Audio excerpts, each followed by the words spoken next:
al turismo, ma sapete quante centinaia di persone possono lavorare, quante imprese possono crescere, come si eleva il pavimento, si eleva la qualità delle professioni, veniamo apprezzati da chi viene da fuori perché non deve più rimanere 91 minuti, che è una vergogna, deve rimanere 800 minuti, non dobbiamo tenere gli alberghi pieni al 23%. Li dobbiamo riempire come Roma, Firenze, Venezia. Siamo una città d'arte.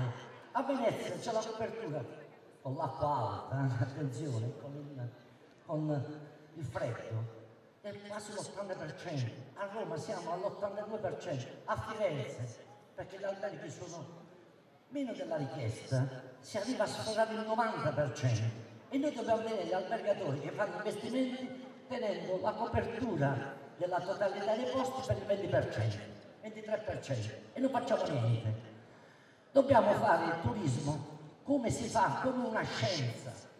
E io vi dico che il mio impegno, che è su questa materia, dove ho competenze, ho relazioni tali, vi dico che dire che a Matera possono arrivare 1 milione di turisti all'anno è un gioco da ragazzi. Perché 1 milione di turisti all'anno, entro 5 anni, non domani mattina, non chiedete miracoli, si può raggiungere questo risultato, perché è un lavoro semplice. Sono mediamente 3.000 persone al giorno, punte di 7.000 nel mese di caldo, di agosto, perché c'è il traffico veloce, o nei ponti di Pasqua 25 e 1 maggio, e il mese di novembre, dove tutto cala nel turismo, scenderanno a 1.500. Ma si vuole attrezzare la città per accogliere 7.000 persone se parla di turismo. Ecco perché dobbiamo programmare questa azione, perché se arrivano 7.000 persone, cioè 3.000 macchine, non ci muoviamo più, perché già ora ci mettiamo quasi 50 minuti per andare da un punto all'altro della città, sempre colpa loro. E poi dicono che c'è l'inquinamento. Ma vi siete inquinati il cervello voi? Avete allungato la città 14 km e pretendete pure che dobbiamo accelerare. Ma che dobbiamo accelerare? C'è il traffico normale. E se arriva il turismo, la colpa sarà di quelli che parlano del turismo, perché poi è facile trovare i colpevoli. No, bisogna programmare il turismo e non lo fa lo scienziato, lo fa l'amministrazione comunale, creando i servizi adatti, dividendo l'ingresso per i turisti rispetto a chi viene qua per servizi e per lavoro.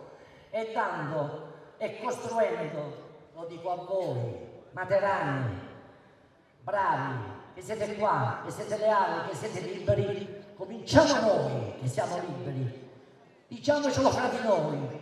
E se qualcuno che aspetta da Monte Scaglioso o da Ferrandina per riempire questa piazza, perché la lascerete vuota tra un po', capite come ragioniamo, avvicinatevi che vi serve. Noi vogliamo avere la cultura, la capacità di fare accoglienza, vogliamo essere sorridenti, vogliamo essere educati, vogliamo dare consigli, vogliamo accogliere noi il turista con le braccia aperte, perché dobbiamo costruire insieme questa cultura, se no non possiamo parlare di turismo. I giovani ci danno degli esempi grandissimi. Io ho visto 2 ragazze giovanissime, avranno tutti 17 anni, 18 anni. Un signore si è avvicinato con una macchina, con un camper, l'altro giorno, anzi una roulotte, chiedeva il posto dove poter parcheggiare la roulotte. La disperazione? No, queste ragazze sono state bravissime, io stavo di ferro di roulotte per stare alla strada, cosa hanno detto? Non sappiamo se c'è un'area per le roulotte. Con le mani così, erano disperate, però non me ne andate. Questa città è bellissima, se ve ne andate voi vi perdete l'occasione unica al mondo. Cioè, 17 anni mi hanno dato, vi danno un esempio, una lezione di comportamento, perché il turismo è una scienza fatta di persone capaci, una cultura che voi trovate quando andate nelle grandi città e che devono trovare ancora meglio qui, perché noi siamo una città unica, non ce la può copiare nessuno. Non ci può essere una legge regionale che ci fa diventare bella, ce l'abbiamo noi, è roba nostra. Ecco perché noi dobbiamo mettere a valore questo patrimonio. C'è un patrimonio allargato dove i sassi sono lo spot pubblicitario. I sassi sono un unicum per gli altri, non per noi. Ma dobbiamo mettere a disposizione dei turisti le occasioni, non per stare 91 minuti, ma se facciamo visitare 157 chiese rupestri, vi rendete conto quanto tempo rimangono i turisti? Hanno la capacità di rimanere per vedere 158 chiese rupestri 5 giorni, se le studiano un mese. E noi dobbiamo stare qui con 91 minuti. Dobbiamo vedere come lasciare la macchina, attenzione che qui sta sicura, e poi scappare, farli scappare via, giro lungo, giro corto, giro breve. Ma non si può fare il turismo così, non possiamo aspettare Pasquetta, grande successo del turismo, ma e poi il giorno dopo, martedì, chiamate gli albergatori, vedete quanta gente c'è negli alberghi martedì, mercoledì, stasera, non c'è nessuno. E parliamo di turismo. Rompiamo il silenzio dei giornali con i titoli, è andata bene quest'anno. Porca miseria, è andata Pasquetta, non ha nemmeno piovuto. Grazie a Dio non ha piovuto. Un omaggio a Padre Basilio che mi è stato vicino in queste lunghe settimane. Il grande cammino, il cammino deve essere guidato, sempre con la mano che guida. Ecco perché tutto questo è possibile se lo facciamo insieme. Però vi devo dire, io farò il sindaco. Oh, avete capito? Avete con la parte.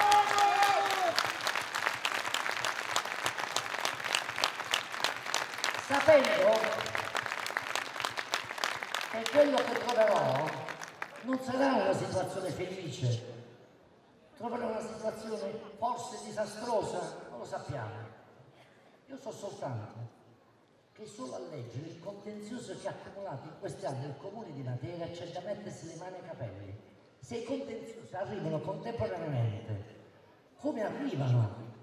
Perché sono gestite legalmente, cioè si sono accese già le procedure legali, è contenzioso, attenzione, si arrivano insieme, vogliamo fare dei nomi, il mattatoio, l'autoparco, il castello, non mi ricordo più, sono 12 contenziosi, quindi posso riempire la testa di contenzioso, sono centinaia di migliaia di euro, no, sono milioni di euro, solo la vecchia gestione della nettezza urbana tiene due imprese, una che la gestisce e una che sopporta. C'è un contenzioso di 1.400.000 euro con l'uno e 1.400.000 euro con l'altro. Ma sapete chi sono queste aziende? Sapete che c'è il contenzioso con l'autoparco, chi c'è il contenzioso con il mattatoio, chi c'è il contenzioso con il mercato della frutta, che è un'altra follia, il mercato della frutta di via Marconi, che è contenzioso, l'impresa, che non è di Matera, attenzione, è un'impresa contigua al grande partito, non so come si chiamava loro, PS, perché hanno cambiato molti nomi, pensando di perdere le responsabilità, sono sempre loro. Cambiano i siti ma stanno sempre loro. Questa impresa di Bernarda ha aperto il mattatoio ed è sparita via. Per mandarla via dopo 20 anni noi paghiamo, credo, 70-80 mila euro, non so se al mese, al giorno, all'anno, ma le paghiamo senza tenere il mattatoio aperto, c'è la macellazione viene fatta fuori, noi paghiamo, è cosa assurda. Si fa il mercato della frutta giù a via Marconi, impresa sempre di quel giro, doveva realizzare infrastrutture in piazza Marconi, non le ha realizzate, sono state realizzate per 2 volte con i fiumi di Pisu. E questa impresa è pure in contenzioso. E credete a chi va a vendere la frutta? In che condizioni stanno? Se piove è un disastro, se tira vento se ne vola tutto. E siamo in contenzioso. Ecco perché chi si prenderà la responsabilità di andare a amministrare deve tenere conto. Faccio così, perché non si possono dare i sondaggi, per questo faccio così. Allora non è una passeggiata, è una croce sulle spalle, una croce vera. È finita la passione di Cristo, ma la prendo io.